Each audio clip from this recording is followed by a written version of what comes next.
Jesús, hablando de Jesús, dice, mas Jesús, por cuanto permanece para siempre como hombre, tiene un sacerdocio inmutable. Por cierto, los ángeles no pueden ser sacerdotes. A ver, señores, imagínense un arcángel de sacerdote. Es de risa, perdón, pero es de risa. Un arcángel allá arriba, a la diestra del Padre, de sacerdote, mediando.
Bueno, vamos a ver algo del libro de Hebreos, ¿no?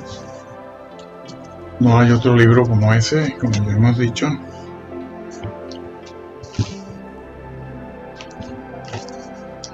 En la edición del señor Casiodoro y Reina Valera, pues está en su orden normal. Sí, en el sitio donde tiene que estar. Hebreos. Vamos a Hebreos capítulo 1. Aunque no es una exégesis versículo por versículo. No, vamos a destacar un par de cosas importantes. No es exhaustivo, pero lo que vamos a ver es importante. Muy importante. Y es lo que queremos resaltar de este libro. 4 o 6 cosas que son únicas, que no están en ninguna otra parte como están aquí. Porque empezarán a buscar a ver en dónde, en Filipenses, Efesios, a ver si esto está por aquí, está por allá. No, ¿dónde está más? No, busque, con lupa. Pero lo que está aquí no está en ninguna otra parte.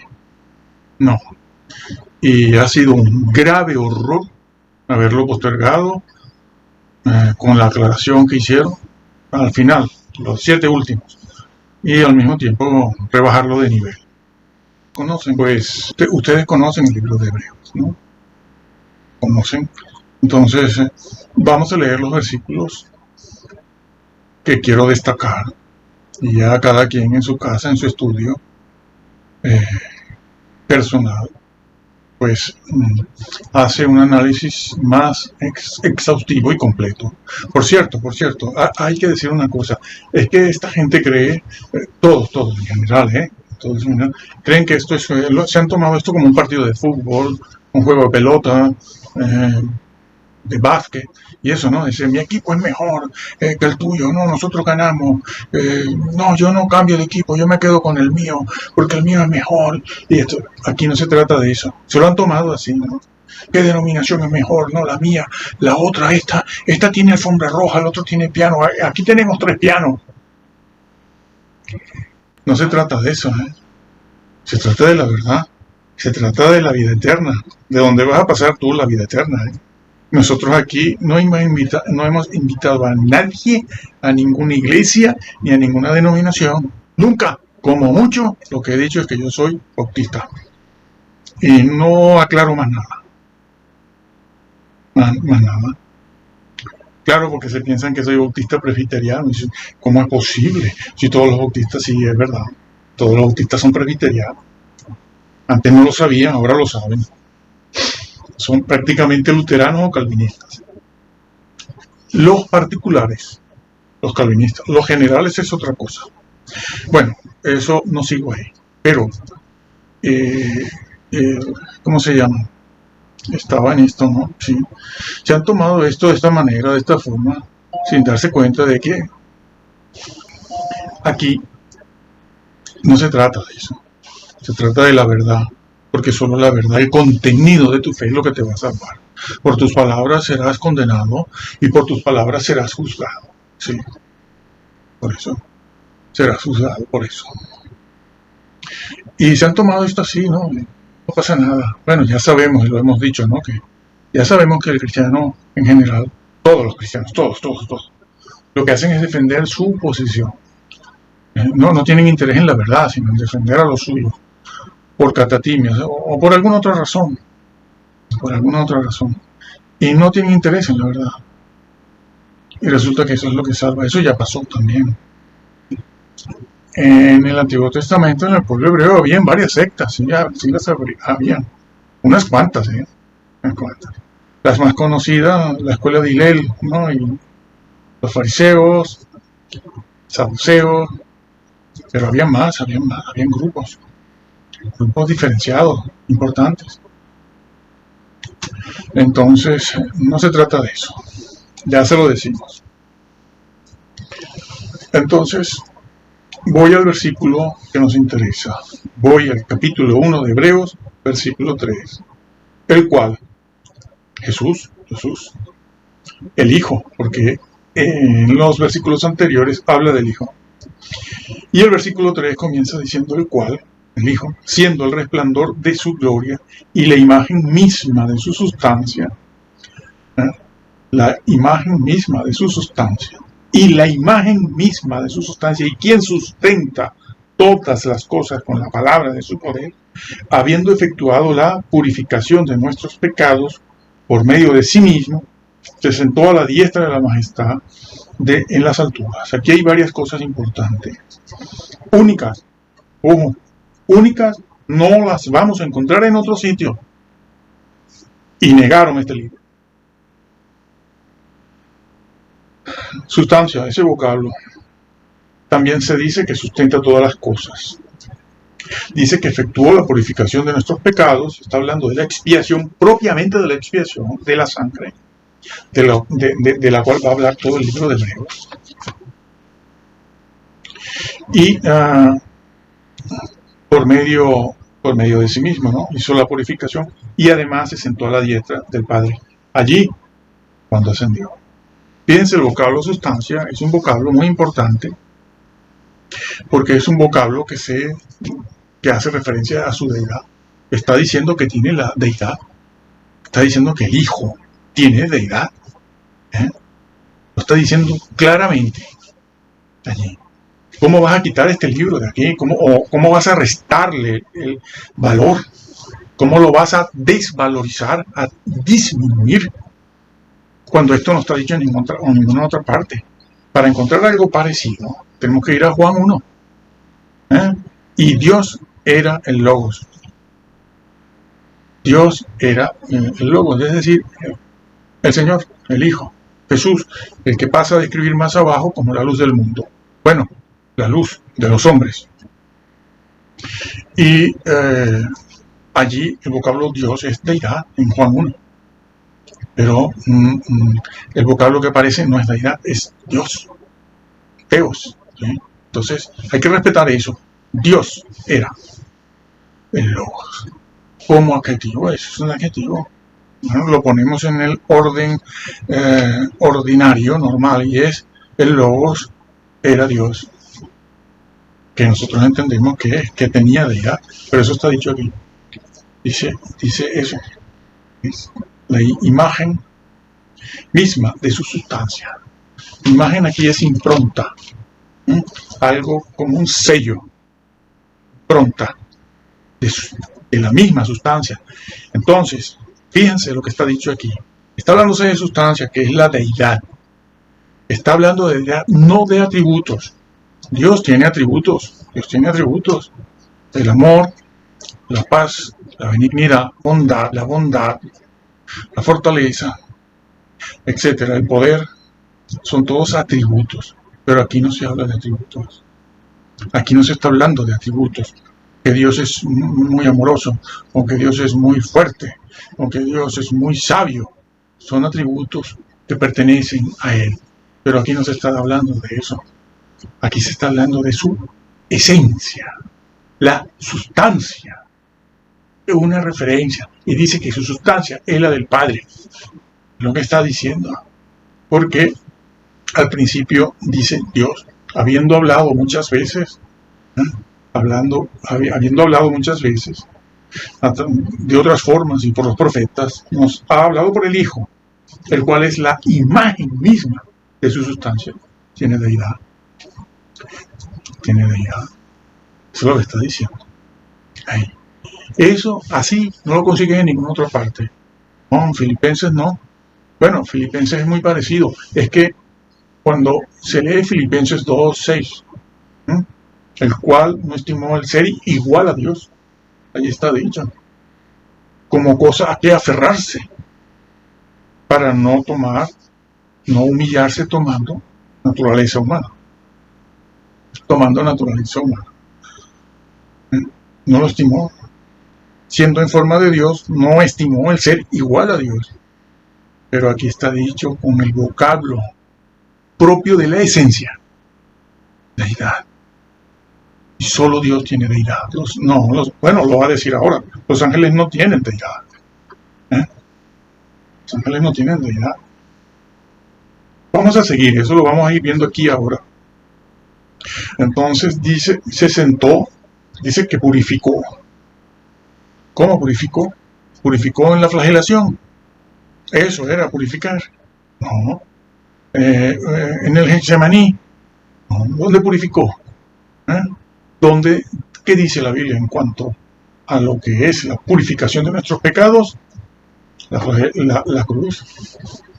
La cruz, donde derramó su sangre redentora en aquellas 3 horas benditas. Ahí, cuando Él dice, ¿por qué me has abandonado? ¿Para qué? ¿Para qué? Bueno, lo cierto es que el Padre ni en su Hijo soporta el pecado. A esto no les importa hoy en día eso. Dios es amor. Ni pudo presenciar a su Hijo con pecado, porque Él cargó con la sentencia que fue promulgada, fue emitida en el Edén. La sentencia: morirás eternamente. ¿Quién paga esa sentencia? Estaba Jesús allí durante esas 2 horas, 3 horas, colgado en esa cruz. Fue allí donde lo derrotó, porque Colosenses mismo lo dice, ¿no? Que fue en la cruz donde los avergonzó. Los avergonzó porque expuso la mentira del diablo, que lo venía acusando precisamente de eso, de que la creación estaba mal hecha. Las leyes de Dios no se pueden cumplir. Y estos han dicho allí precisamente que el decálogo fue crucificado. No. Si el diablo lo acusa de eso, ha acusado a Dios permanentemente. Porque Satanás es el ser más grande que ha habido en la creación, y una gran sabiduría. Y claro, el resto de la creación angelical vio cuando cayó. ¿Y qué hizo Satanás? Acusar a Dios. Dice, es que tu creación está mal hecha, es que tus leyes no se pueden cumplir, es que yo no podía evitar ser tentado, cuando resulta que la tentación que él sufrió fue propia, no fue interna, fue externa, le vino de afuera, él mismo se la crea, que no es el caso del hombre.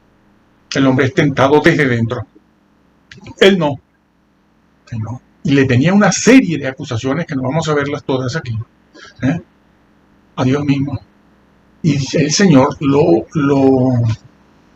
avergonzó y dijo, sí se puede, la creación es buena, sí se puede cumplir. Yo puedo ser obediente hasta la muerte y muerte de cruz. Obediente en todo. Eso se dice de Jesús permanentemente, sobre todo en el libro de Hebreos. Pero claro, no conviene ese libro. ¿Por qué? Porque la ley no puede ser. Peca fuerte. Más fuerte es la gracia. ¿Qué dices? ¿De dónde sacas eso? Es un desequilibrio total. Es una psicopatía eso. Y aquí se está diciendo eso.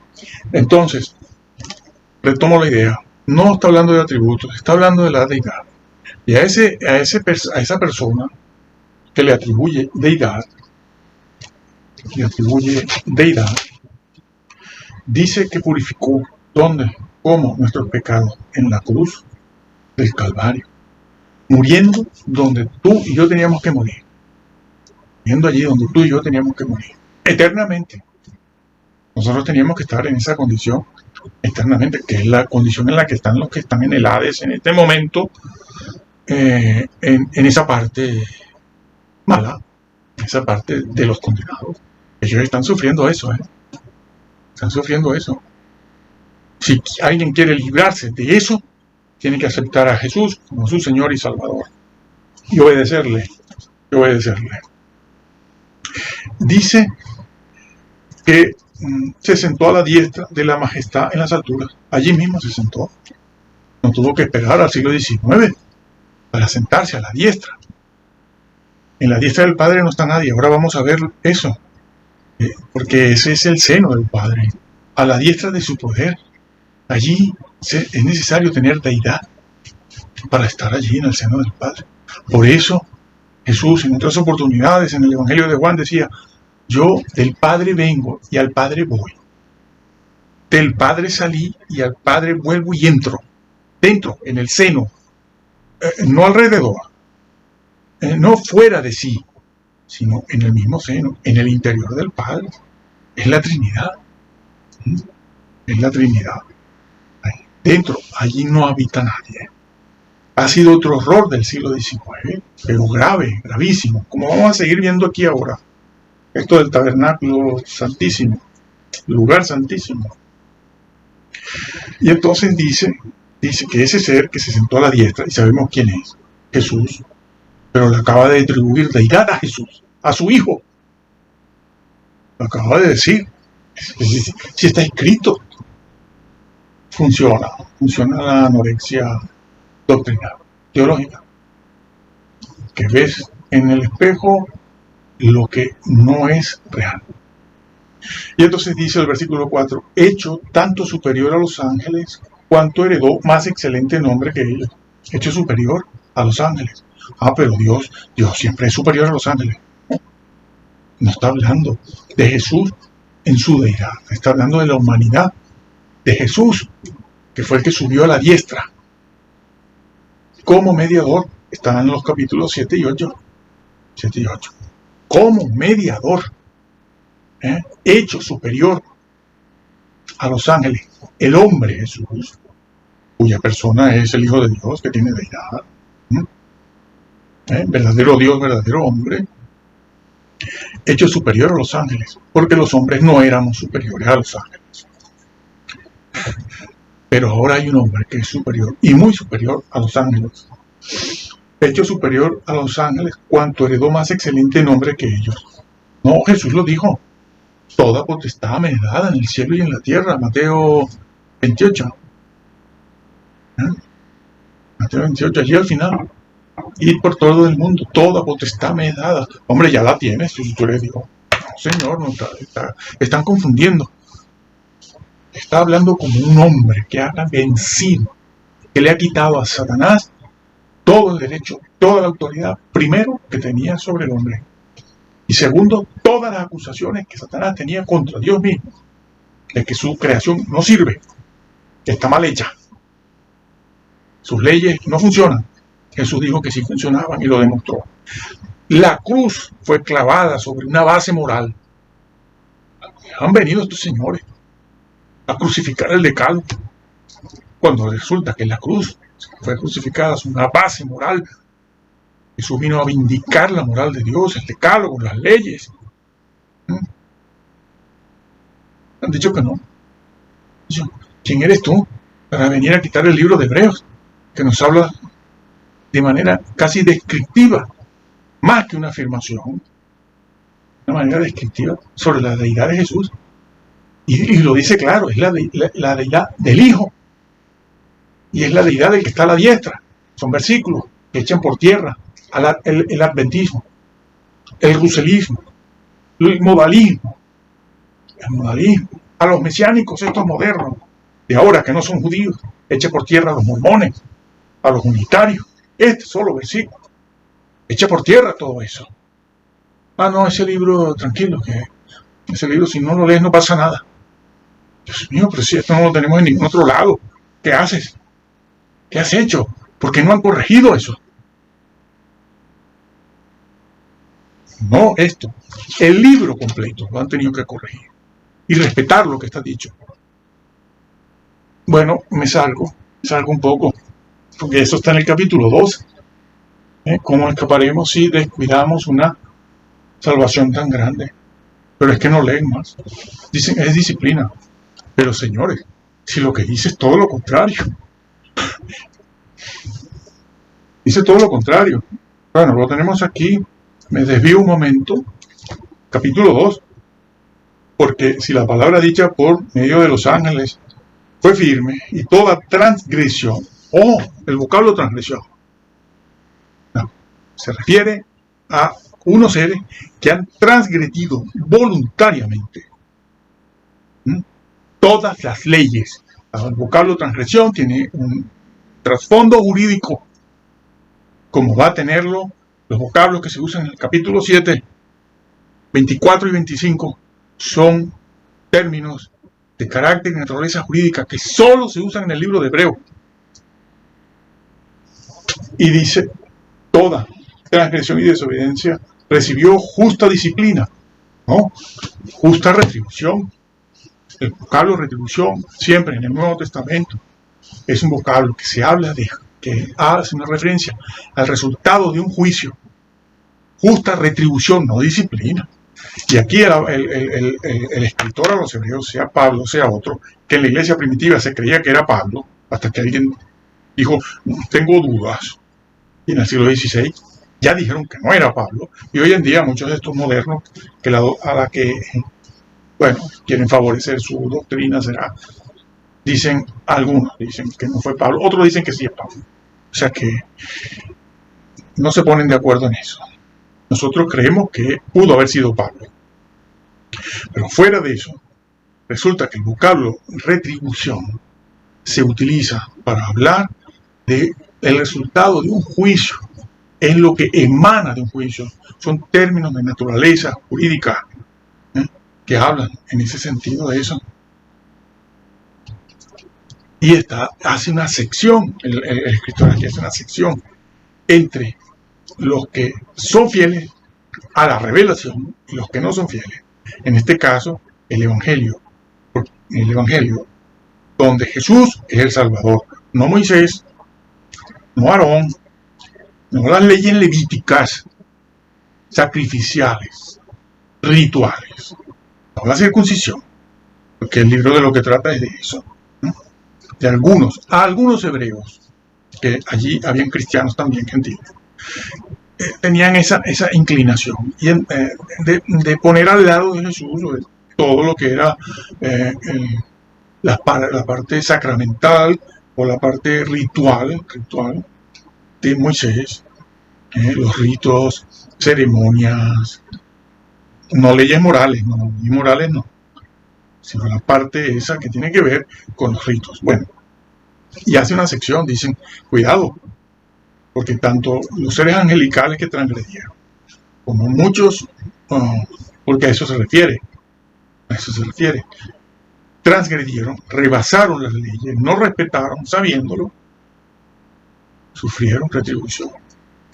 Así ustedes también, por eso hace la comparación, así ustedes también cuidan la salvación en Cristo Jesús, poniendo al lado de Jesús todos los ritos y ceremonias de Moisés, de orden levítico, etc. Ritos. No temas morales, rituales, circuncisión y esas cosas. Entonces les va a pasar lo mismo. Van a ser retribuidos, que es lo que va a decir el capítulo 6, que es lo que va a decir sobre todo el capítulo 10. Porque vuelven atrás en ese sentido. Bueno, eran perseguidos, también volvían atrás por eso, por ser perseguidos. No les gusta hablar de eso porque, claro, los pone en evidencia. Y eso es lo que está dicho, justa retribución. ¿Cómo escaparemos nosotros de la disciplina? No, de lo que acaba de decir, la retribución. Claro, acaba de decir la retribución. De lo que acaba de decir. ¿Cómo escaparemos nosotros si descuidamos una salvación tan grande? ¿Descuidarla en qué sentido?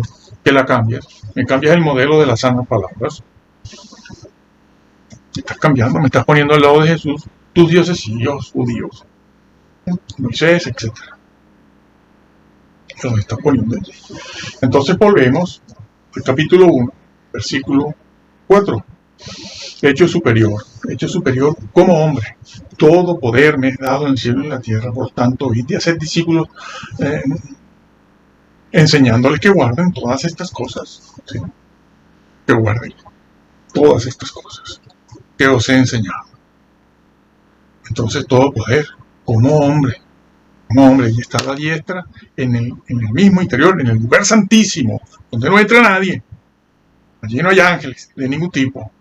Y lo va a decir ahora, en ninguna clase. Allí, como mediador, ya veremos las palabras que se utilizan en Hebreos 7 para este tema. Y entonces pasa el versículo 5, dice, porque ¿a cuál de los ángeles dijo Dios jamás?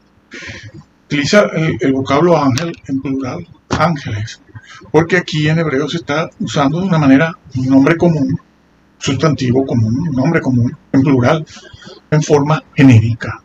¿A cuál de los ángeles? Todos los ángeles, toda la clase angelical, serafines, querubines, arcángeles, ángeles y cualquier otra clase o jerarquía angelical que exista, lo está diciendo. ¿Sí? ¿A cuál de todos ellos? Y cuando utiliza esa pequeña frase, con esa cláusula, ¿cuál? Está emplazándose en un periodo de tiempo que abarca el comienzo del tiempo. ¿A cuál? Nunca. Desde que yo los creé, ¿a cuál he llamado yo como hijo? Los ángeles salen de mi mano, pero mi hijo no sale de mi mano. Mi hijo sale de mí, es engendrado dentro de mí, soy yo mismo. Como el bebé, el feto dentro de la madre. Hay dos en uno. Sí, dos en uno. Los ángeles no, nosotros tampoco. Nosotros salimos de la mano del Señor. Somos creación, no somos engendrados. Señores, no me quiten este libro. Ninguno como este para explicar estas cosas, que yo realmente no. Me quedo un poco corto explicando esto, desde luego. Y qué bueno que es así. Que esto da para mucho más. Y entonces dice, ¿a cuál de los ángeles dijo Dios jamás? Ahora va a hablar Dios. Ahora va a hablar Dios. Es Dios el Padre el que va a hablar. Dígame fuera de los Salmos, si lo encuentra allí, fuera de los Salmos, dígame dónde Dios habla así de su Hijo. De esta manera, afirmando su deidad, porque Él dijo, en Él tengo complacencia, afirmando su misión redentora, afirmando su grandeza. ¿Dónde? Entonces, ¿por qué me lo quitas? O mejor dicho, ¿por qué me lo desvaloras? ¿Por qué? ¿Qué me vas a decir? Que esto es inspirado, pero el capítulo 6 no es inspirado. Lo demás es inspirado, pero al llegar al 10 no es inspirado. ¿Esto qué es? ¿Esto es serio? Claro que soy falso profeta. No lo voy a hacer. Soy un falso profeta de primera. Pues si es así, señores, quiero seguirlo siempre.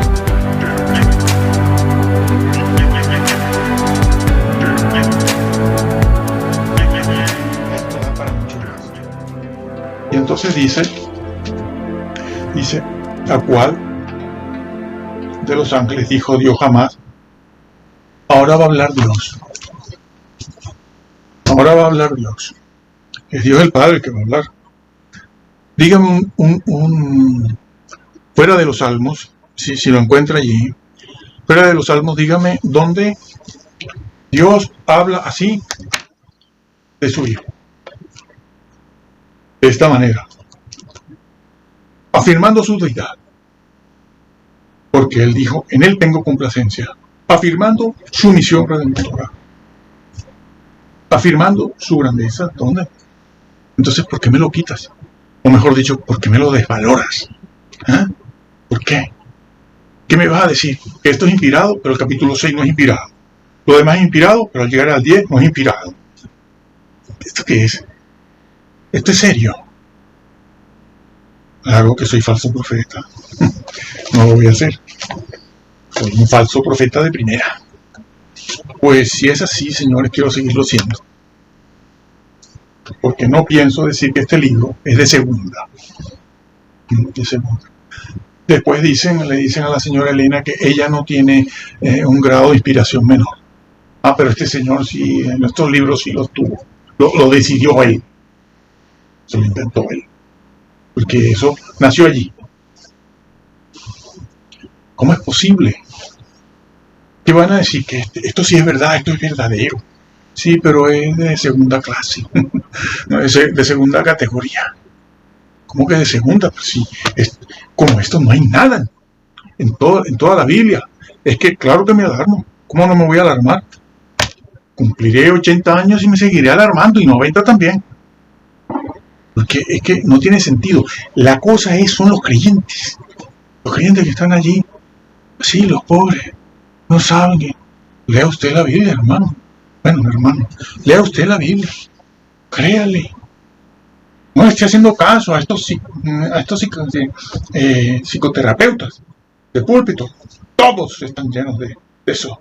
Y venga el consuelo, y venga el consuelo, y venga Ruth, y venga Noemí, y venga la mujer samaritana, y venga el buen samaritano, y de ahí no salen. Y yo digo, bueno, ¿qué pasó? ¿Qué pasó? Nadie habla, nadie hace exégesis, nadie predica la Biblia. Bueno, son los tiempos, pero hay que decir esto. Que quede constancia de que se dijo. ¿A cuál? Que a los ángeles dijo Dios jamás, iba a hablar Dios. Mi hijo eres tú, yo te he engendrado hoy, tú eres mi hijo. No, todos los ángeles son hijos. No. Están usando mal el vocablo hijo. El vocablo hijo se usa de dos formas distintas. Se usa de una manera especial para hablar del Hijo de Dios, el engendrado, el que sale de él, no creado.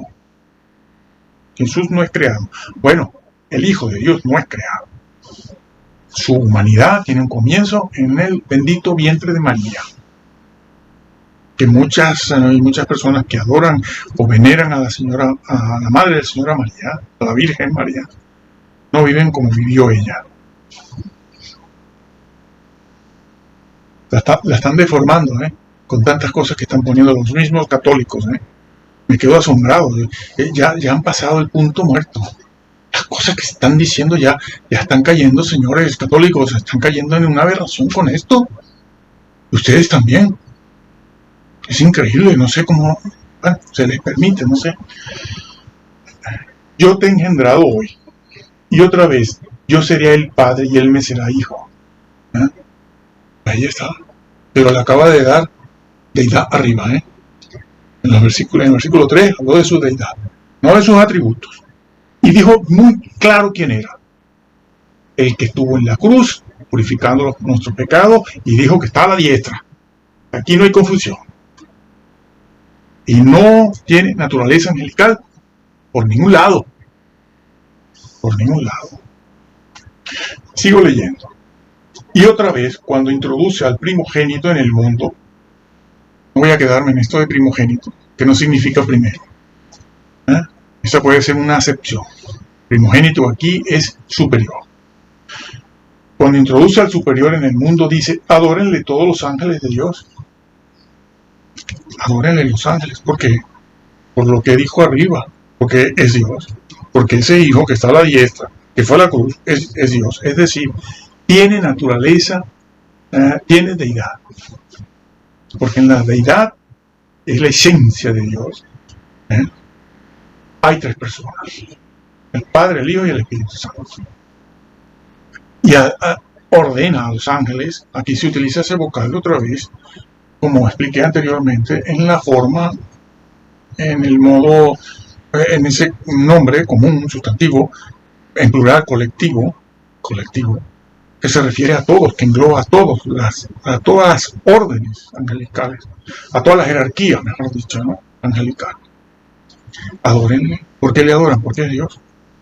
Pero es que a Miguel no se le puede adorar porque él no tiene naturaleza divina.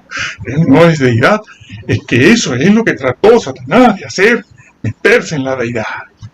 Pondré mi trono al lado de Dios. No, por encima no, porque él sabe que por encima no puede.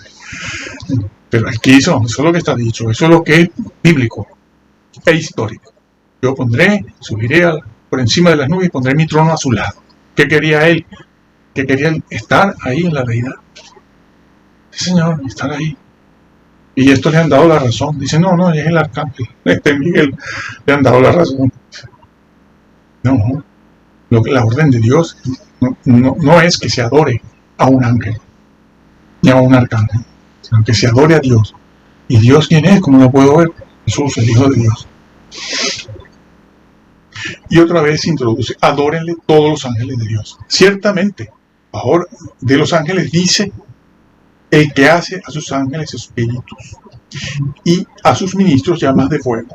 Más del Hijo dice, tu trono, oh Dios. Aquí ahora este escritor hace una sección también. Separa lo que son los ángeles, vuelve, insiste, está en el tema ese y no lo ha dejado. Sigue en el tema, dice, una cosa es la creación angelical, pero otra cosa es su Hijo, que lo viene diciendo desde los primeros versículos. Habla de los ángeles y sigue insistiendo. Esto no lo vas a encontrar en ningún otro libro del Nuevo Testamento. No quiten este libro. Vuelvo a lo mismo. Siempre digo lo quiten, ¿no? Porque es como si lo hubieran quitado. No, devuélvele su autoridad, devuélvele su nivel y pónmelo a la altura del resto del Nuevo Testamento. Pónmelo a la altura del Nuevo Testamento, del resto del Nuevo Testamento. ¿Quién eres tú? Solo porque estás obsesionado con el tema de la ley. Y el decálogo no, la fe sola. Peca fuerte. Dios mío. Eso es lo que has hecho. Pero menos mal que por aquí no pasan. Repito entonces. Ciertamente de los ángeles dice, el que hace a sus ángeles espíritus. Lo que va a decir después al final, en el versículo 13. Los hace espíritus y a sus ministros llama de fuego. Es decir, sus ángeles son sus servidores. Es lo que está diciendo en una pequeña frase. Sus ángeles son criaturas servidoras que obedecen las órdenes del Señor por todo el universo. Y que hoy en día están al servicio, los ángeles buenos, al servicio de la iglesia. A favor y al servicio de la iglesia. Esté en la jerarquía que esté. Pero del Hijo que dice, hace una sección, divide y dice, sí, los ángeles son para esto. Más, la partícula más, que puede traducirse pero, adversativa, para hacer no solo una sección, sino algo que se opone. O sea, esto es una cosa, pero es que aquello es otra. No son iguales, son diferentes y son distintas. Más del Hijo, y lo califica, dice tu trono Dios, dice Hijo y encima lo llama Dios. Aquí estos listos quieren aprovechar para hacernos creer, ¿no? Hacernos creer que esa expresión oh Dios es como una exclamación, ¿no? Como cuando tú dices, a ver Juanito, tráeme aquel libro, Cáspitas. Sí, Cáspitas. Una exclamación, caramba. Y se lo creen, sí, se lo creen. Pero si los salmos están llenos de eso, el Salmo 42. 42:1, entre muchos. Porque los hebreos se dirigen a Dios y se dirigen a Dios empleando esa expresión, oh Dios. Bueno, lo vemos. Vemos un ejemplo. Está en Isaías, está en Génesis también. Está en Génesis. Bueno, que recuerdo en este momento, Salmo 42 será. Salmo 42.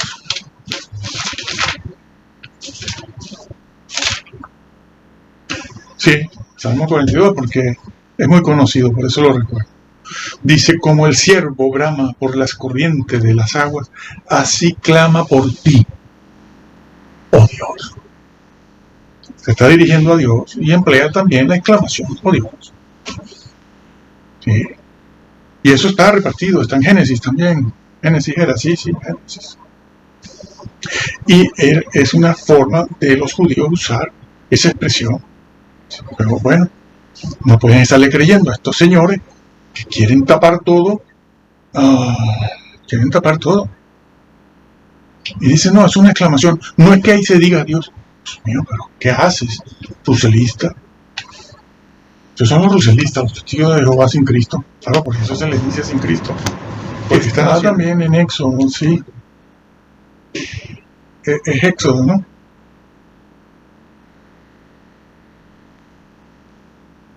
Éxodo 15. Sí. Éxodo 15. ¿Qué dice? ¿Quién como tú, oh Dios? Está. ¿Quién como tú, oh Dios, entre los dioses? Bueno, y así. Esa expresión está. Y ha dicho hijo, y a ese hijo lo califica de Dios. Es decir, que tiene deidad. El Hijo de Dios tiene deidad. Pero es el mismo Padre que está hablando. No me quites ese libro. No me lo disminuyas. No me lo descalifiques. Me lo dejas ahí y me lo descalificas. Dice, sí, pero no, pero sí. Ni sí ni no, sino pero todo lo contrario. Bueno, el que quiera leerlo, que lo lea. Yo no me opongo. No, ya con lo que has hecho es suficiente. Con lo que has hecho y cambiando la doctrina es suficiente. Tu trono, Dios, por el siglo y el siglo, es eternamente. Y dice trono. Los ángeles no tienen trono. Los ángeles no tienen un trono.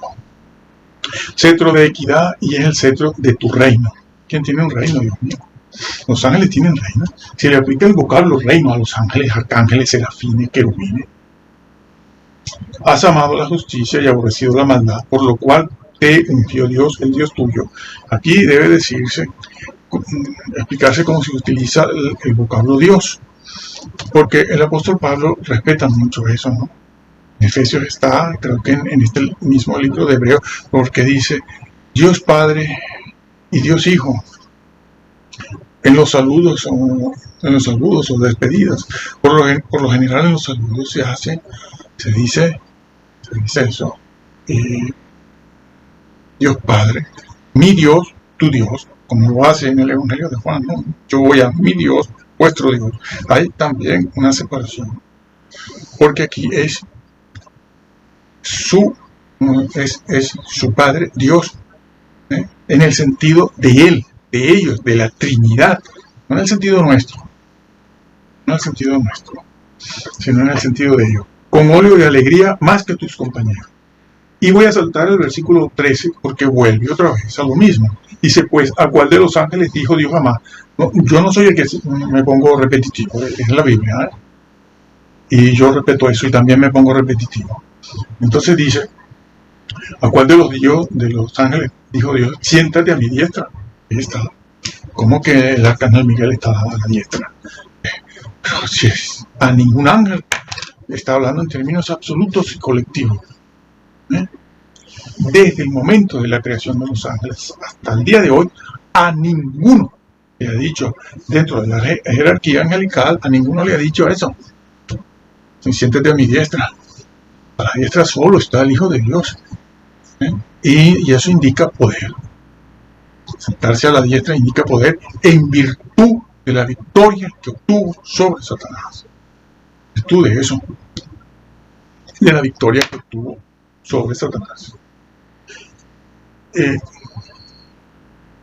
siéntate a mi diestra hasta que ponga a tus enemigos por estrado de tus pies. Eso está en 1 Corintios 15 también dicho. El Padre pondrá a los enemigos del Señor bajo sus pies, que ya lo hizo en la ascensión, porque Efesios lo dice. Efesios 1 dice, el gran poder del Padre que obra en nosotros es el que obró en la resurrección de Jesús y puso bajo sus pies todas las cosas y lo dio por cabeza a la iglesia. Eso lo dice. Lo dio por cabeza a la iglesia. A Jesús lo dio por cabeza. Bueno, el cuerpo de Cristo somos nosotros, Él es la cabeza, ¿no? Entonces, y puso, bueno, también dice, ¿no? Que el Señor ascendió sobre todo trono, principado, señoría y autoridad sobre tú como hombre. Lo domina todo. Ahora todo el mundo obedece al Señor.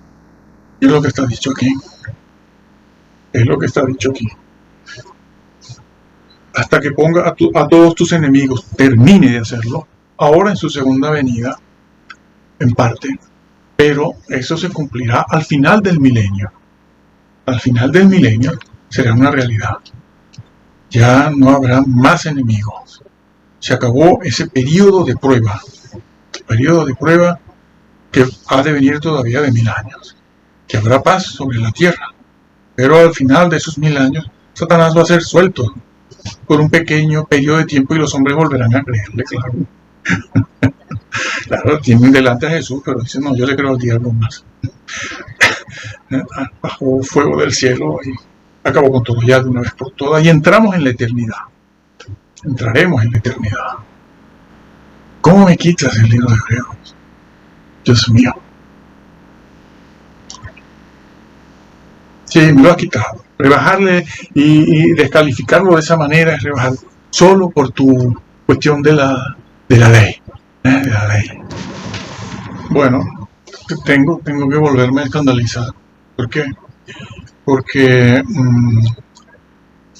¿cómo es posible, en este caso, los testigos de Jehová, los civilistas y otros, toda esta diversidad de mesiánicos que hay?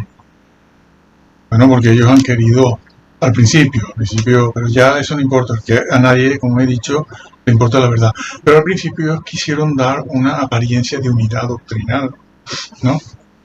Unidad doctrinal, que todos tenían la misma doctrina, que no eran como Roma, que había muchas órdenes sacerdotales, monásticas, etcétera, o que no eran como los evangélicos en general, que había muchos grupos evangélicos diferentes, más de 22.000 y todo esto, ¿no? Y entonces ellos trataban de aparentar una unidad teológica y doctrinal. Y precisamente lo que hemos visto es todo lo contrario. Todo lo contrario, un verdadero disparate satánico, porque los mesiánicos, igual que los evangélicos, todos, incluidos los de la Reforma, se han desmadrado a placer se han desmadrado. Y una cosa que no podemos entender, digo los mesiánicos porque esto de Hebreos 1 va para los mesiánicos y para los lucelistas, los unitarios y otros grupos más. Es que el libro de Hebreos va contra casi todas las denominaciones, incluida Roma. Claro, el diablo quería, si podía quitarlo, lo quita. ¿Por qué? Porque fíjense cómo se usa en el capítulo 1 el vocablo hijo de Dios al lado del vocablo Dios, identificándolos a uno con otro, incluso aclarando y diciendo qué sustancia tiene, no hablando de los atributos divinos, sino hablando de la deidad misma. Y además ubica a esa persona a la diestra, y además lo ubica con sangre expiatoria, y lo llama hijo de Dios varias veces, repetidas veces, como un ser único, angelical. Y yo digo, ¿cómo es posible que no se estén dando cuenta de que cuando Jesús, en su disputa con los líderes religiosos de su tiempo, saduceos, fariseos y algunos del pueblo, en su discusión, al decirle que Él era el Hijo de Dios, y que los judíos lo entendieron bien, porque se lo dijeron, te haces igual a Dios diciendo que eres hijo de Dios. Te haces igual, por eso te apedreamos, porque te haces igual a Dios. ¿Cómo es posible que todos estos señores que mencioné ahora no se estén dando cuenta de eso? De que esa expresión hijo de Dios es una referencia directa a la deidad de Jesús. El Hijo de Dios, tanto el Hijo de Dios como el Hijo de Dios, que se encarna en María la Virgen, es la persona del Hijo de Dios que se encarna y que asume naturaleza humana. Ese Jesús, y se llama Jesús, el Salvador, el Mesías, tiene su persona, tiene deidad. Es el Hijo de Dios, es el Hijo de María, pero tiene deidad. Pero él dijo, yo no solo soy el Hijo de María, es que yo soy el Hijo de Dios. Y los judíos lo entendieron bien. ¿Y cómo es que esta gente todos estos grupos no lo entienden? Y le quitan su deidad. Porque eso es lo que están haciendo, quitándole su deidad y lo dejan como un Dios menor, como un arcángel. Los ruselistas lo dejan como un arcángel, resucitó como arcángel otra vez. Agárrate. Pues si no tuviéramos el libro de Hebreos no tendríamos manera de saberlo, ¿no? O si no lo valorizamos como hay que valorizarlo, no lo sabríamos. No lo sabríamos. Pero el libro de Hebreos, como vengo diciendo desde hace ya tiempo, no solo hace algunas afirmaciones, es que describe, afirma y describe lo que está en el resto del Nuevo Testamento. Lo explica bien. Y como estos señores no se dan cuenta de que aquí hay dos, no se dan cuenta que ese hijo tiene deidad, que ese hijo no es simplemente un hombre divinizado. ¿No se dan cuenta? Porque no les ha amanecido. Serán rechazados en el día del juicio junto con los otros que niegan la ley. Sí. Por tus palabras serás justificado, es decir, por tu doctrina, y por tus palabras serás condenado. Sí, es verdad. Bueno, pero estos son personas que se han graduado en los seminarios de licenciatura o bachiller en teología, y lo que hace, y no están en el ministerio, y se han puesto ahí en el chat, tratando de formar un grupo, y esta persona, está una chica, una moderadora, una muchacha, ¿no? Bueno, y están hablando ahí una hora con 3 o 4 que se unieron en el chat, y al final dice, bueno, es que eso que dijo Jesús en Apocalipsis se los digo para que sepan, la ignorancia no es buena, porque terminarán creyendo en el error. Dice, bueno, es que eso que se dice ahí, de que al que quite yo lo quito y el que añade yo le agrego, eso lo puso un escriba ahí. El escriba, la cizaña, amigo, y el trigo corrompido está por todas partes. Es que tiene que ser así si estamos ya de cara al final. Si estamos de cara al final, tiene que ser así. Eso estaba profetizado en muchos sitios y en muchos documentos judíos que consideramos apócrifos, pero que no dicen nada malo. Son apócrifos, no dicen nada malo. A veces lo que hacen es ampliarte esto que está aquí, sobre todo el material de corte apocalíptico, porque los creyentes creen que esos apócrifos lo que tienen son fórmulas mágicas y satánicas para hacerse rico y la uña de un gato, no tienen nada de eso. Nada, pero nada. El que quiera eso tiene que ir a otros mundos esotéricos. Bueno, entonces tampoco yo estoy recomendando su lectura. La Biblia es suficiente. Si ya de la Biblia nos quieren quitar libros, imagínense, pues vamos a leer por lo menos lo que está en la Biblia. Es increíble, porque los judíos lo entendieron bien cuando el Señor decía, yo soy el Hijo de Dios. Y los fariseos respondieron, nosotros tenemos a Abraham, compadre. Y hoy en día no lo pueden ver. No lo pueden ver. Y si me quitas el libro de Hebreos, pues menos lo van a ver. Hay otras cosas más que quiero decirles rápidamente. En Mateo 7, ahora lo voy a mencionar y ya lo explicaré en el próximo, que esto se ha alargado muchísimo. Pero Hebreos 7, Hebreos 7. Fíjense ustedes la importancia del libro de Hebreos. porque es el único libro que nos va a decir esto. Vuelvo a lo mismo, señores.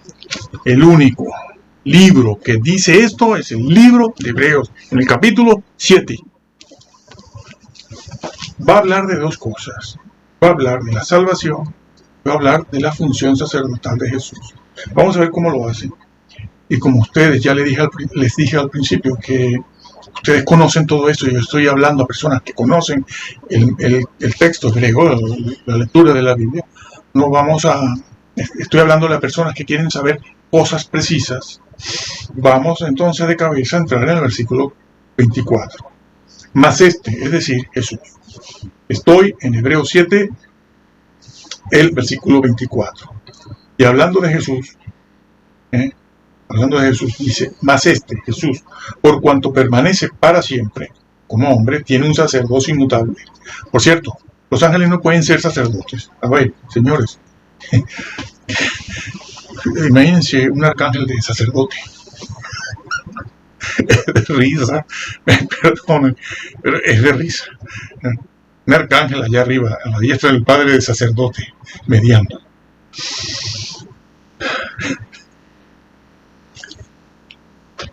Dice, más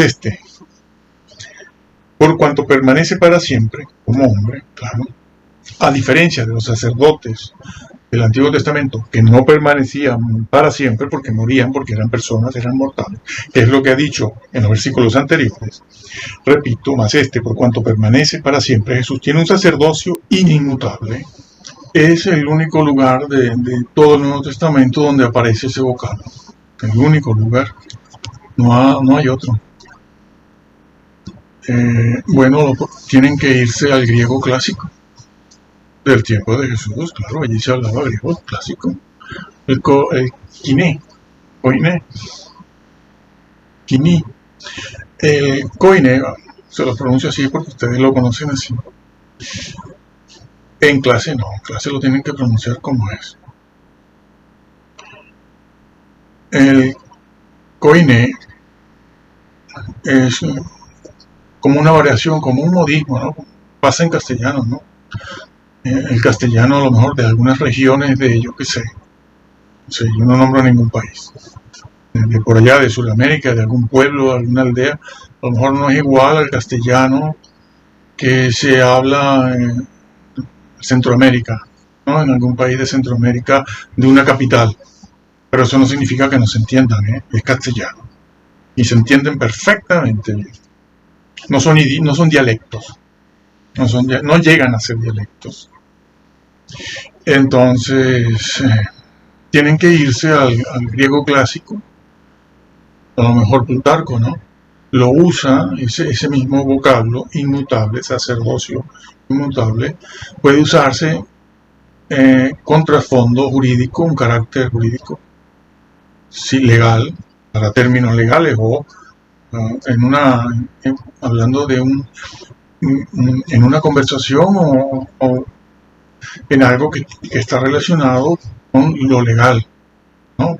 El Código Civil o las leyes civiles, ¿no? Ese término. Yo prefiero la palabra, lo buscan en el diccionario, y si no, piden ayuda a algún estudiante o algún profesional, algún hermano que sea graduado en filosofía. Todos los que son graduados en filosofía clásica conocen muy bien el latín, conocen muy bien el griego y otros idiomas según los créditos que les ofrezcan. Y averigüen ese local. Yo les doy esta información, ¿no? Pero ustedes averigüen, porque todo lo que decimos aquí es para que ustedes averigüen, ¿no? Plutarco creo que lo usa así, como se usa aquí. Sí. Es inalienable. Es decir, que el sacerdocio de Jesús es inmutable, es decir, inalienable. ¿Qué significa eso? Pues eso significa que ese sacerdocio le pertenece a él, o la función, el oficio de sacerdote, o sea, lo que se hace, las diferentes actividades que se hacen en ese oficio, le son propias a él, le pertenecen a él solo, y solo a él, jamás nadie, por derecho propio. por derecho propio, y se está hablando del sacerdocio, de ese oficio mediador, porque eso es lo que significa esa palabra, ¿no? Sacerdote, pues mediador, el puente, ¿no? Puente entre Dios y los hombres. Un sacerdote es un puente entre Dios y los hombres, un mediador, un intercesor, porque ambos vocablos se utilizan para Jesús en el capítulo 7. Que los católicos se han inventado que una cosa es mediar y otra cosa es interceder. Claro, para poder salirle al paso a una herejía, mejor dicho, una herejía, pero algo que se dogmatizó en la historia, que es los corredentores. Pero ese no es nuestro tema aquí ahora. Pero este vocablo, esto que se dice aquí, sirve para derribar eso de entrada de manera rotunda. No existen corredentores. Bueno, pero sigo en el tema de Jesús. Esa palabra inalienable es que algo que posee esa persona le es propio, le es inmutable, se puede traducir por perpetuo. No, perdón, no perpetuo, no. Ese es el otro vocablo que está ahí, sí. El otro vocablo que está ahí, sí. Y ahora lo vamos a ver.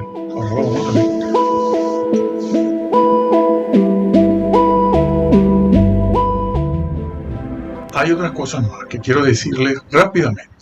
En Mateo 7, ahora lo voy a mencionar y ya lo explicaré en el próximo, que esto se ha alargado muchísimo. Pero Hebreos 7. Hebreos 7. Fíjense ustedes la importancia del libro de Hebreos, porque es el único libro que nos va a decir esto. Vuelvo a lo mismo, señores. El único libro que dice esto es el libro de Hebreos, en el capítulo 7. Va a hablar de dos cosas. Va a hablar de la salvación, va a hablar de la función sacerdotal de Jesús. Vamos a ver cómo lo hace. Y como ustedes, ya les dije al principio que ustedes conocen todo esto, yo estoy hablando a personas que conocen el texto hebreo, la lectura de la Biblia. Estoy hablando de las personas que quieren saber cosas precisas. Vamos entonces de cabeza a entrar en el versículo 24. Más es decir, Jesús.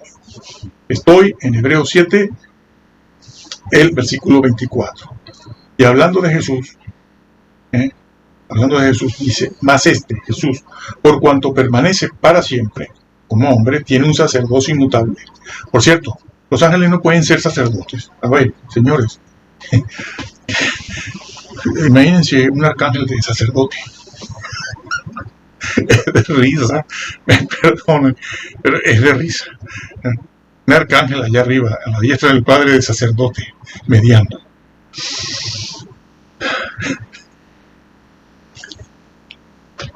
Dice, más por cuanto permanece para siempre como hombre, claro, a diferencia de los sacerdotes del Antiguo Testamento, que no permanecían para siempre porque morían, porque eran personas, eran mortales, que es lo que ha dicho en los versículos anteriores. Repito, más por cuanto permanece para siempre, Jesús tiene un sacerdocio inmutable. Es el único lugar de todo el Nuevo Testamento donde aparece ese vocablo. El único lugar. No hay otro. Tienen que irse al griego clásico del tiempo de Jesús, claro, allí se hablaba griego clásico. El koiné. El koiné, se lo pronuncio así porque ustedes lo conocen así. En clase no, en clase lo tienen que entonces tienen que irse al griego clásico. A lo mejor Plutarco, ¿no? Lo usa, ese mismo vocablo, inmutable, sacerdocio inmutable, puede usarse con trasfondo jurídico, un carácter jurídico, sí, legal, para términos legales, o hablando de en una conversación o en algo que está relacionado con lo legal, ¿no? El Código Civil o las leyes civiles, ¿no? Ese término. Yo prefiero la palabra, lo buscan en el diccionario, y si no, piden ayuda a algún estudiante o algún profesional. Plutarco creo que lo usa así. como se usa aquí. Sí. Es inalienable, inalienable. Es decir, que el sacerdocio de Jesús es inmutable, es decir, inalienable. ¿Qué significa eso? Pues eso significa que ese sacerdocio le pertenece a él, o la función, el oficio de sacerdote, o sea, lo que se hace, las diferentes actividades que se hacen en ese oficio, le son propias a él, le pertenecen a él solo y solo a él, a más nadie, por derecho propio, y se está hablando del sacerdocio, de ese oficio mediador, porque eso es lo que significa esa palabra, ¿no? Sacerdote, pues mediador, el puente, ¿no? Puente entre Dios y los hombres. Un sacerdote es un puente entre Dios y los hombres, un mediador, un intercesor, porque ambos vocablos se utilizan para Jesús en el capítulo 7, que los católicos se han inventado que una cosa es mediar y otra cosa es interceder. Claro, para poder salirle al paso a una herejía, mejor dicho, una herejía, pero algo que se dogmatizó en la historia, que es los corredentores. Pero ese no es nuestro tema aquí ahora, ¿no? Pero este vocablo, esto que se dice aquí, sirve para derribar eso de entrada de manera rotunda. No existen corredentores. Bueno, pero sigo en el tema de Jesús. Esa palabra inalienable es que algo que posee esa persona le es propio, le es inmutable, se puede traducir por perpetuo. No, perdón, no, perpetuo no. Ese es el otro vocablo que está ahí, sí, el otro vocablo que está ahí, sí. Y ahora lo vamos a ver, Bueno, ¿qué significa eso? Implica eso, intransferible. Un sacerdocio intransferible. Pero la palabra intransferible no abarcaría todo lo que sí abarca la semántica general del vocablo inmutable o inalienable, ¿no? Eso de intransferible sería una de las cosas que implica el hecho de ser inalienable. Y eso mismo va contra esto que nació por primera vez también en el siglo XIX. Si es un sacerdocio inmutable, inalienable, es un sacerdocio ya. Bueno, el mismo versículo lo dice, aunque ahora no lo esté leyendo. Ya lo leeré otra vez. Aquí no hemos hecho otra cosa más que leer la Biblia ahora, que siempre lo hacemos en la aplicación, pero ahora lo hemos hecho aquí. Entonces, va contra esto de la expiación incompleta, que si entra en el lugar santísimo, pero entra en el santo santísimo, sale, va a terminar la expiación, viene. ¿Eso qué es? Pero esto va contra todo eso. Va contra todo eso, no solo contra el arcángel Miguel. Que por cierto, que es que para estar a la diestra del Padre necesita deidad. No hay ángel que tenga deidad. Como dije antes, Satanás quiso, sin tener deidad, quiso estar ahí al nivel de la deidad. Quiso poner su trono al lado e intervenir en los asuntos divinos. Bueno, parece mentira, ¿no? Sí, pero eso lo hacemos todos. El cainismo eclesial abunda. El cainismo eclesial todavía está presente desde que Caín cometió aquel grave error. Por temas de adoración. Sí, Señor, por temas de adoración. Entonces, ese término va contra eso de una expiación incompleta, que ya lo estaremos viendo también, y el juicio ese preadvenimiento antes de su venida, una expiación que se completa después en 1844, y todo esto va contra eso, por lo cual puede salvar también perpetuamente. Número 1, salvar como sacerdote. Aquí hay otra idea, a los que por él se acercan a Dios. Número 2, no puede salvar a todo el mundo. Es a una clase de creyentes a los que salvan, a los que Por cierto, que el libro de Hebreos es condicional.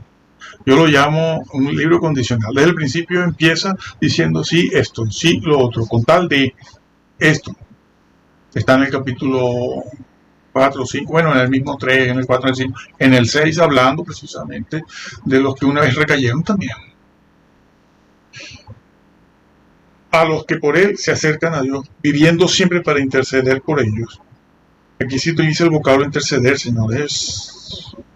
Porque tal sumo sacerdote nos convenía, santo. Sí, pero ese vocablo santo no es el santo, el vocablo que por lo general conocemos que se usa. Es un vocablo, otro vocablo, distinto.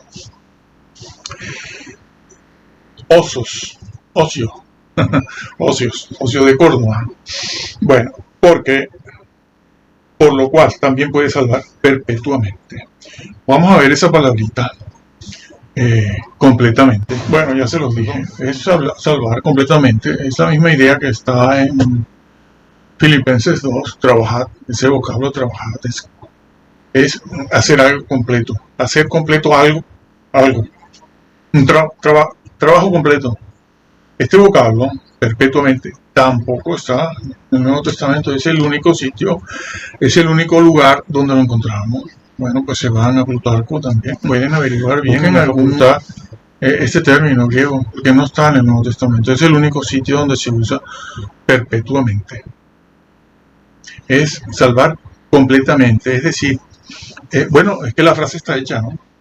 Perpetuar la especie. Es decir, bueno, me valgo de eso. Sí, perpetuar es una frase hecha, conocida en muchos países, no sé si todos, pero existe en otros idiomas también. La especie hay que perpetuarla. ¿Qué quiere decir eso? Hay que extenderla. Esa es la idea de este vocablo. Y está acompañada de un complemento directo. Esto es un verbo que tiene un complemento directo. ¿Qué o qué cosa se perpetúa? Salvación. Es un verbo transitivo y significa eso, prolongar algo.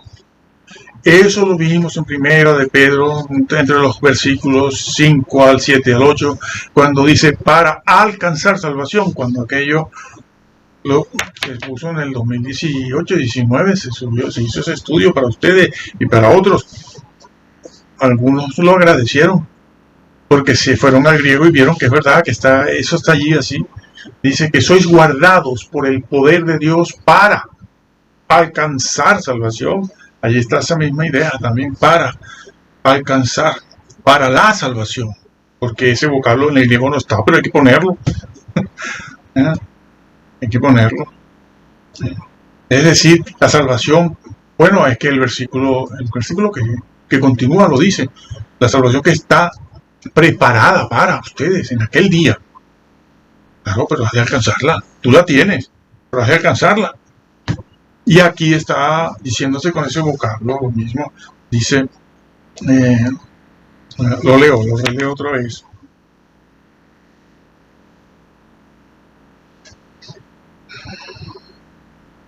Puede también salvar perpetuamente. Es decir, salvar perpetuamente, alcanzar.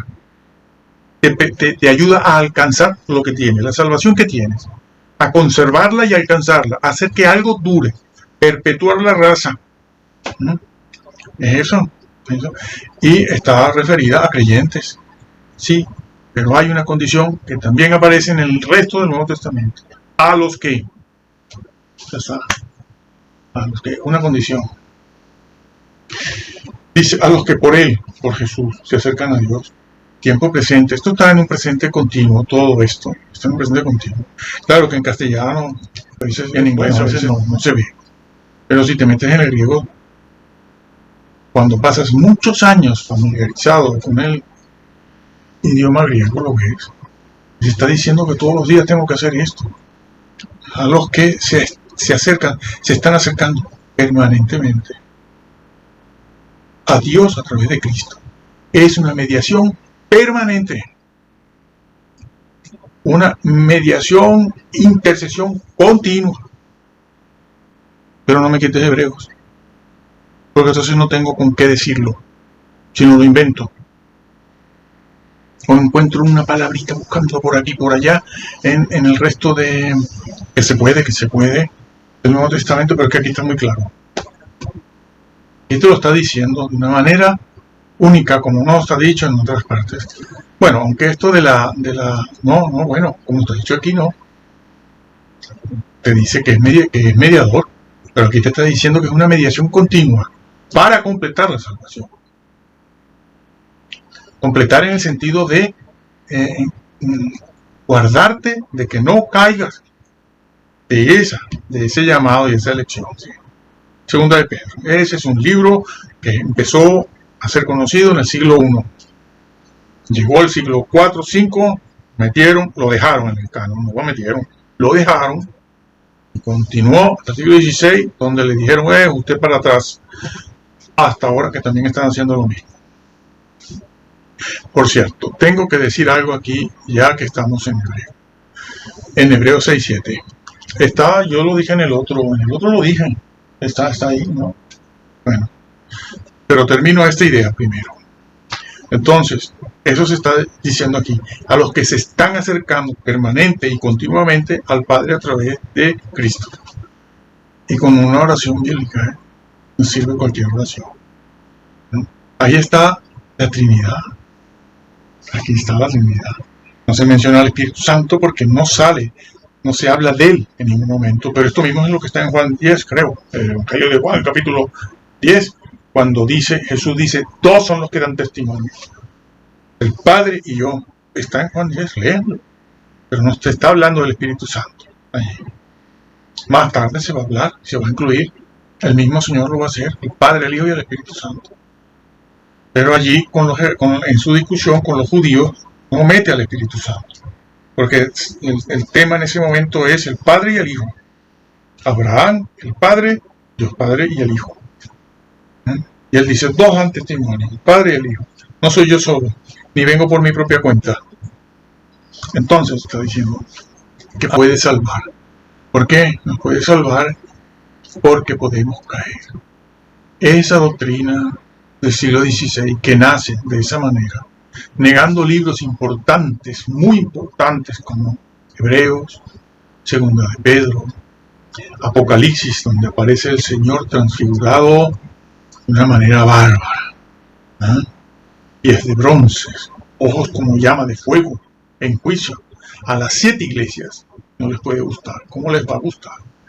Pero haber negado el nivel de inspiración de esos libros, su importancia doctrinal y teológica para formular la doctrina, haberlos postergado, pero haber creado una doctrina que es la que nos viene hasta hoy.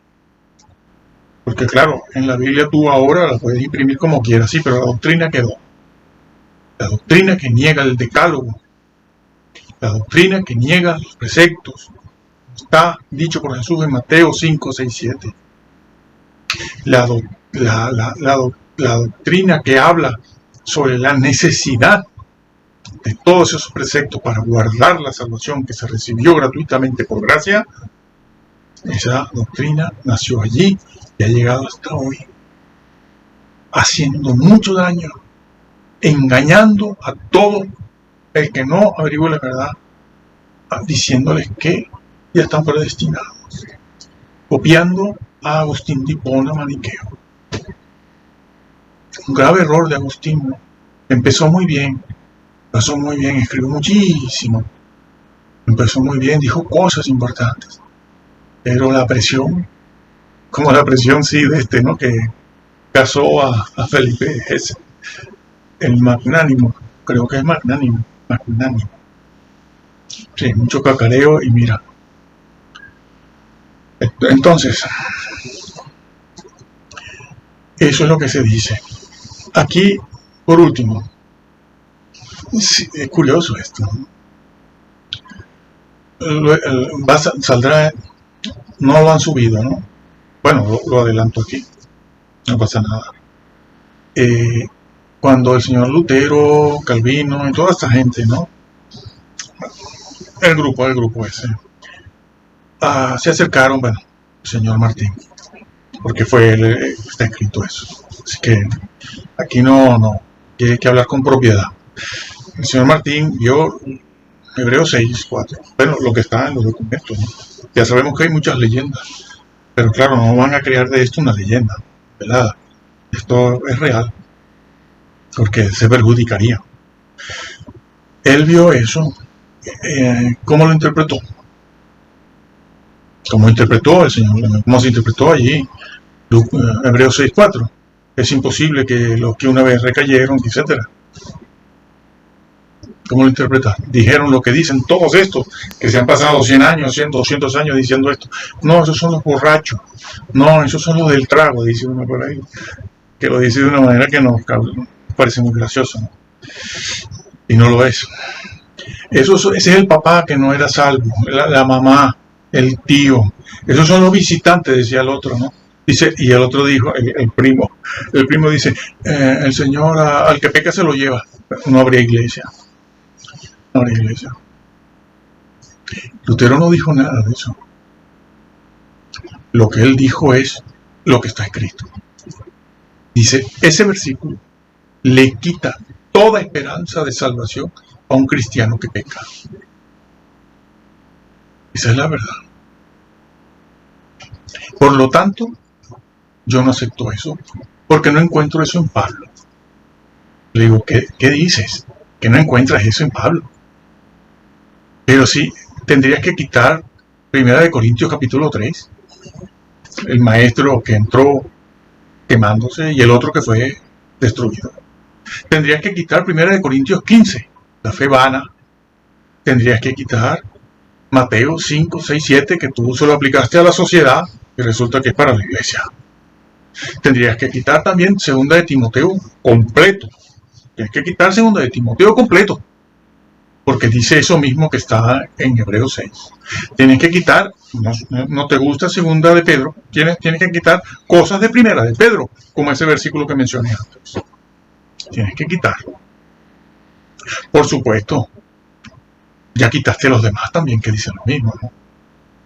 Quitaste 2 de Pedro, quitaste Apocalipsis, porque Apocalipsis todo es al que venciere, al que venciere. Lo borro del libro de la vida, lo borro.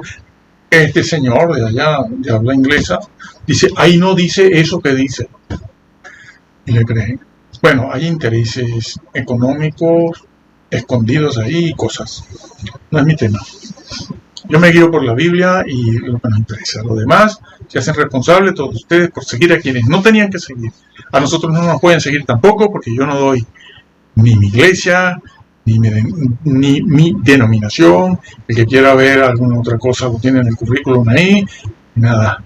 Cada quien, nosotros tenemos que decirles la verdad y ustedes corregir. Entonces, el señor Lutero no dijo nada de eso. Eso lo han dicho ahora. Y esa es la razón por la que él contrapuso, ¿no? Encontró un choque entre Romanos 3:28 y Hebreos, bueno, entre Romanos 3 y otros capítulos, sí, no solo Romanos 3, pero es lo más conocido y lo que dijo. Ella habló también de otros, pero ese es el versículo reina, ¿no?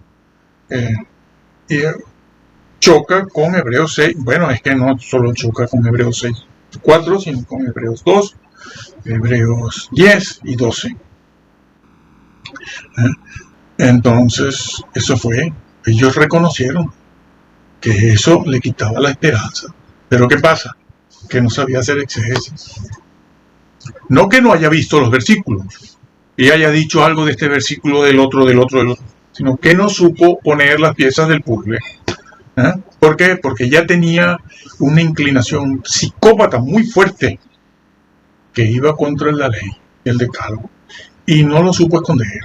Se le salía, peca fuerte y otras cosas. Yo simplemente a la vida personal no me voy a referir. Los excesos, vaya, ya saben. Cada quien que vea, estudie y averigüe. Pero eso te dice el problema que había. No soportaba eso. No soportaba el decálogo de la ley. Que no hubiera pasado nada. Si él hizo algo malo, que pida perdón al Señor, que lo restituya y ejerza un sacerdocio correcto, sin bigamia, sin sin bigamia y otras cosas. Entonces, bueno, así que él lo reconoció, por eso negó todo. Y esa es la doctrina que casi todos tienen. Y el que se oponga a eso, ya le dirán de todo. Ya nos dicen desde hace mucho tiempo, nos dicen de todo. Porque claro, usted se ha guiado por los libros, la ilustración, una serie de libros y libros de una denominación, no el texto griego. Usted decidió eso, ahora sabe mucho de eso, tiene muchos años con eso comprometido, y a ver cómo lo desmonta. Hay alguno que lo hace, pero eso cuesta. Te das una paliza haciendo eso, pero esa es la grandeza de un hombre de Dios y una mujer de Dios. Yo termino diciendo, a ver, hermano, lo de siempre, lo que vengo diciendo hace muchos años. Usted ve esta Biblia, Biblia de Estudio Mundo Hispano, bueno, es Casiodoro de Reina, Casiodoro de Reina, mejor dicho, Reina Valera, del 60, que ya saben cómo está. Pues cómprela y léala. Porque si usted está leyendo otra cosa, usted no está leyendo la palabra inspirada de Dios. Yo le recomiendo que lea cualquier otra versión, la de 1909. Y si lee usted esta, compárela, vaya comparándola con 1909, o 1862, 65, o 1602, para que vea las diferencias que hay. Porque hay cosas, como ya expliqué en el vídeo, que las han cambiado a propósito. Bueno, a propósito. Las han cambiado, están cambiadas por... Bueno, sí, alguien las cambió a propósito. No le gustaba el vocablo mandamiento, lo borró y puso otra cosa. No, la Vulgata no. Textus Receptus es la palabra inspirada de Dios.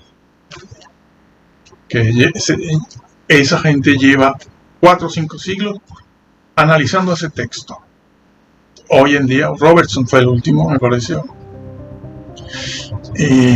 completamente puro, un 99% de la palabra de Dios, y allí está. Entonces lea la Biblia, esta, si usted no lee Reina Valera o King James, que no esté adulterada, actualizada sí, pero adulterada no, claro, léala y créala, tal cual está. No le haga caso a la interpretación de su denominación, de su pastor, su obispo, su cura, su diácono, su maestro, el monaguillo, el estudiante del seminario bautista, presbiteriano, mormón, testigo de Jehová, adventista. No le haga caso, hágale caso a esto. Si coinciden, pues muy bien. Léala para que no tenga problemas en aquel día. No se piense usted que el Señor lo traga todo. Está en este mismo libro que Él no traga todo. Y que el Señor lo bendiga.